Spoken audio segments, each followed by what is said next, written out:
What is up, Earthnoids and Spacenoids? I am just a simple Newtype, and in this episode, we are finally concluding our discussion of Neo Zeon and Mobile Suit Gundam Double Zeta. Last time, the team helped rebels free Cicero from Core 3, and Glimmy has begun his defection from Neo Zeon and started his own uprising. In this episode, we will see an end to the Neo Zeon War, and we will see Haman and Judau go face to face for the final time. So let's get into this.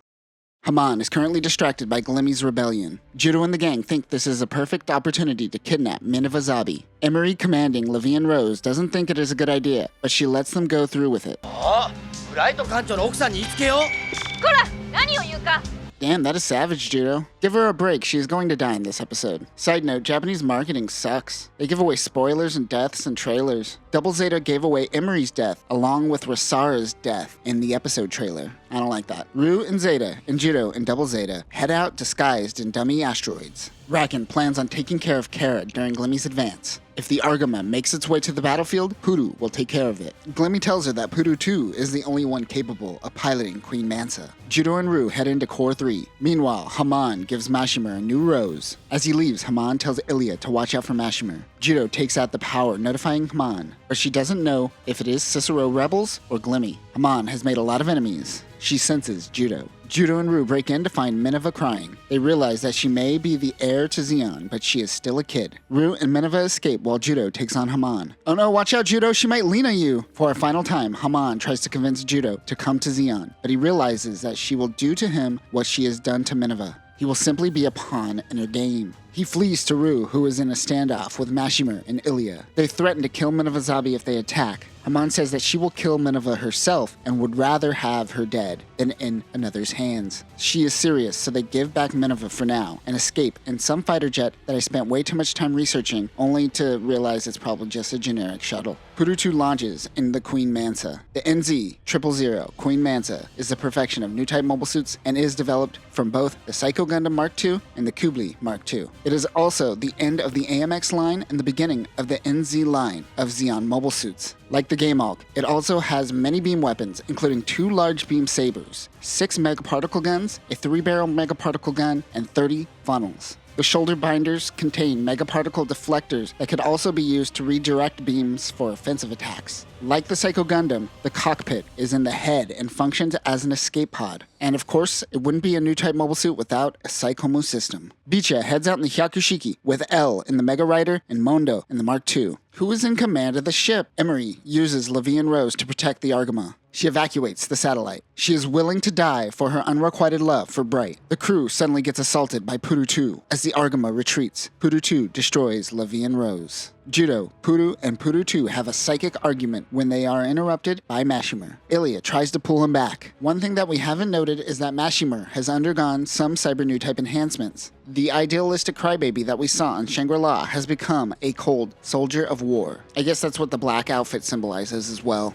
Everyone retreats for now. The Argama crew heads to Levian Rose to find Emery's body. Mashimer heads to Axis to retake the asteroid from Glimmy. Both give emotional speeches to their teams before a battle. The Argama crew is sifting through the rubble of Levian Rose. They find the black box. Millie promises to give it to Bright. The team's plan is to flank Haman while they attack Glimmy. Everyone begins launching. Ashtenaz shows off some improvements for Double Zeta. This is Full Armor Double Zeta Gundam. The FA-010S Full Armor Double Zeta Gundam is an upgrade of the enhanced version of the Double Zeta, which I think we forgot to talk about. Whoops. This upgrade adds many extra beam cannons. It also has a new anti-beam coating and can withstand standard beam shots for up to 3 seconds. The downfall to the full armor version is that the extra armor prohibits the unit from using the core block system. It has the same weapons loadout as the enhanced Double Zeta. Raken and his team launch in the Dovin Wolf. The AMX-014 Dovin Wolf consists of parts used by EFF and the Psycho Gundam Mark II, as well as the Gundam Mark V as a base, while integrating the quasi-Psychomo system of the Hama. This allows non-Newtype pilots to use Newtype weapons such as the Incom. This is a backpack that has wired beam guns. It also has beam hands, and the hands themselves function like funnels. This unit's fusion reactor has the highest output for a mass-produced mobile suit, with only the Double Zeta and the Gaz-L surpassing it. It is also equipped with a megaparticle cannon, a 12-tube missile launcher, anti-ship missiles, 30mm Vulcans, a shield, and much more.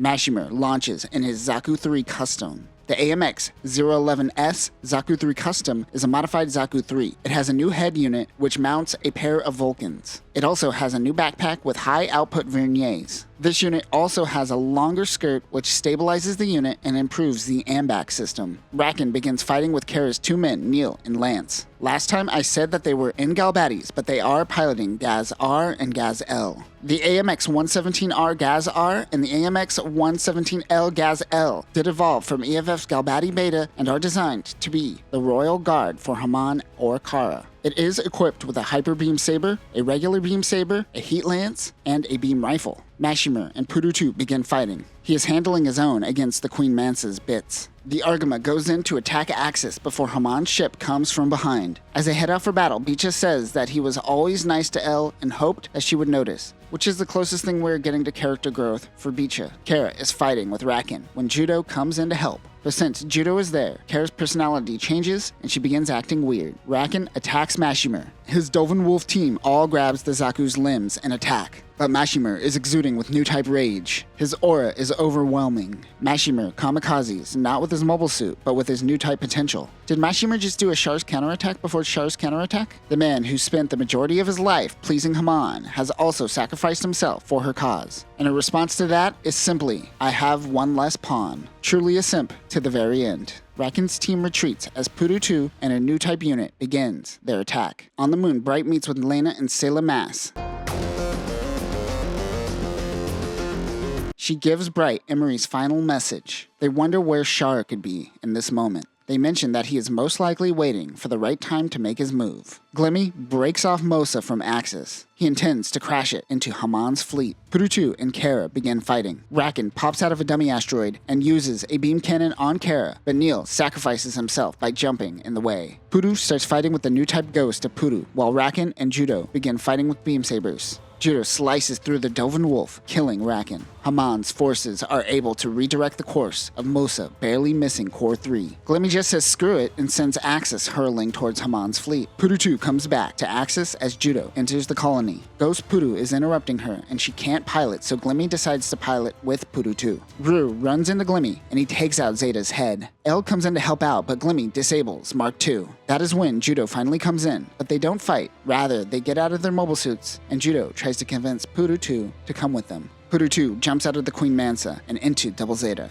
At that moment, Rue locks onto Glimmy's cockpit and opens fire, killing Glimmy in the process. The team gets out of there before Axis crashes. Haman's fleet falls back and abandons Core 3. Axis crashes into the colony, but Double Zeta is able to make its escape. Elle, Rue, and Purutu is with him, but Zeta and Mark II didn't make it. Haman's fleet isn't moving, as though waiting for the Argama to make a move. Judau realizes he has to go out and face Haman alone. Elle goes to chase Judau, and Beecha chases Elle. While Judau preps for his final battle, Beecha says, "This one's for you, Bright," and gives Elle a nice slap. He says that they all need to put their faith in Judau. She agrees. Wait, is that the resolution to the Elle, Judau, and Beecha triangle? That's a little underwhelming if you ask me, but I guess Beecha did have one more character moment, so that's something. Haman heads out in the original Kubli to meet up with Judau. When they do, Glimmy's Newtype fleet of Kublis are still alive. Karasun and Lance come in to take care of the Kublis while Haman fights Judau. They take out Lance and the Gaz-L instantly. Kara grabs one of the Kublis and overdrives all her beam weapons, blowing up the Game Hulk and killing herself in the process. She's so happy when she dies too, look at her. Whee!